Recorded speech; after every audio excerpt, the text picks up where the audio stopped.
আপনি কি আপনার যৌবনকে ধরে রাখতে চান? অর্থাৎ আপনার বয়স হয়ে যাবে কিন্তু দেখলে মনে হবে না যে আপনার বয়স হয়েছে। তাহলে আপনি খেয়ে নিন প্রতিদিন একটি করে আমলকি। আমার সামনে যে গাছটি দেখতে পাচ্ছেন এটা হচ্ছে আমলকি গাছ। এটা হচ্ছে আমার ছাদ বাগানে এই আমলকি গাছটা আমি লাগিয়েছি। সো আপনারা ওরকম ছাদে আপনি একটি আমলকি গাছ লাগাতে পারেন, তাহলে 12 মাস আপনি সেখান থেকে আমলকি পেতে পারেন। সো যদি আপনি প্রতিদিন একটি আমলকি খান আপনি তাহলে থাকবেন, আপনার চেহারা গ্লোয়িং থাকবে, স্কিন টান টান থাকবে, আপনার চুল পাকবে না, পড়বে না, তাহলে চুল থাকবে শাইনি, সিল্কি, মোলায়েম।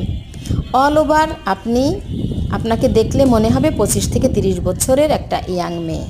সো তার জন্য কি করতে হবে? প্রতিদিন একটি করে আমলকি খেতে হবে। তবে হ্যাঁ, 7 দিন খাবেন, 1 দিন অফ রাখবেন।